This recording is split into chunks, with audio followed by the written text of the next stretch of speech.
During the War of 1812, Francis Scott Key wrote a poem which eventually became the nation's anthem. What was this poem?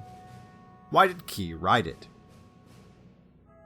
In the days after Washington, D.C. was burned during the War of 1812, Francis Scott Key and John Stuart Skinner were sent on a mission. They sailed from Baltimore under a flag of truce.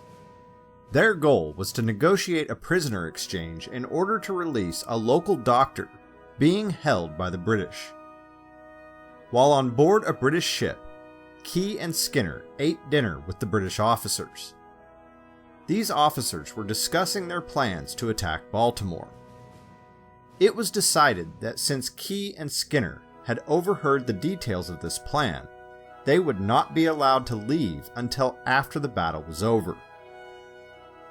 Throughout that night, Francis Scott Key witnessed the bombardment of Fort McHenry as the British attempted to capture the city of Baltimore. It was a rainy night, and he was unable to see all that was taking place. However, he could see that Fort McHenry was still flying a small American flag, indicating that the fort had not yet been captured. Key would not know the outcome of the battle until the next morning. At dawn, on September 14, 1814, he could see that the small flag had been lowered, but a much larger American flag had been raised in its place. Key knew that his home was still safe. Inspired by the battle, Key wrote a poem while still on board the British ship. He wrote the poem on the back of an envelope, which he had in his pocket. He finished the poem while in a hotel room and titled it Defense of Fort McHenry. The words of his poem are as follows.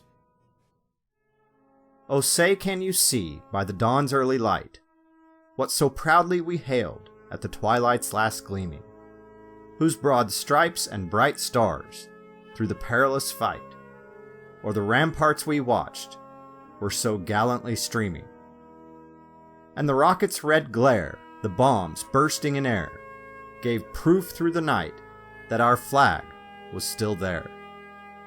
Oh, say does that star-spangled banner yet wave o'er the land of the free and the home of the brave? On the shore dimly seen through the mist of the deep, where the foe's haughty host in dread silence reposes, what is that which the breeze or the towering steep, as it fitfully blows, half conceals, half discloses? Now it catches the gleam of the morning's first beam, in full glory reflected, now shines in the stream. 'Tis the Star-Spangled Banner, oh long may it wave, o'er the land of the free and the home of the brave. And where is that band who so vauntingly swore that the havoc of war and the battle's confusion, a home and a country, shall we leave us no more? Their blood has washed out their foul footsteps' pollution. No refuge could save the hireling and slave from the terror of flight or the gloom of the grave. And the Star-Spangled Banner in triumph doth wave over the land of the free and the home of the brave.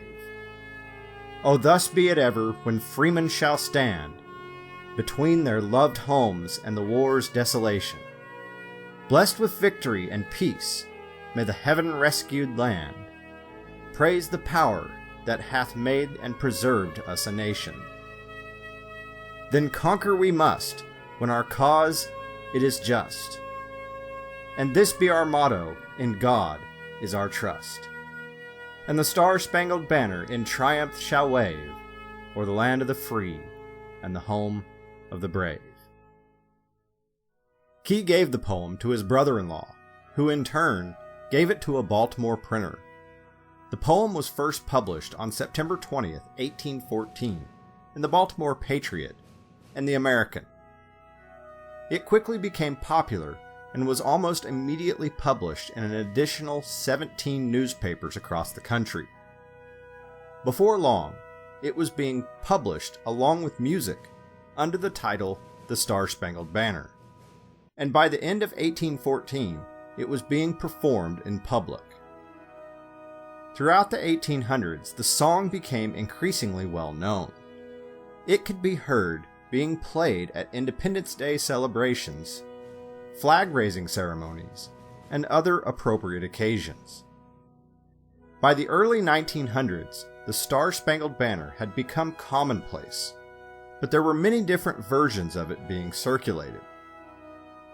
In 1917, President Woodrow Wilson decided there should be an official version. 5 prominent musicians, including John Philip Sousa, were asked to create the standard version, which was first performed at Carnegie Hall on December 5, 1917. Even though it was common to hear the song at public events, it did not become the nation's official national anthem until March 3, 1931. During the years of World War II, it became traditional to play the anthem before sporting events, and it can also be heard at many other public gatherings. When the song is played, it is customary to stand at attention and place the right hand over the heart. Military personnel and veterans should salute during the anthem.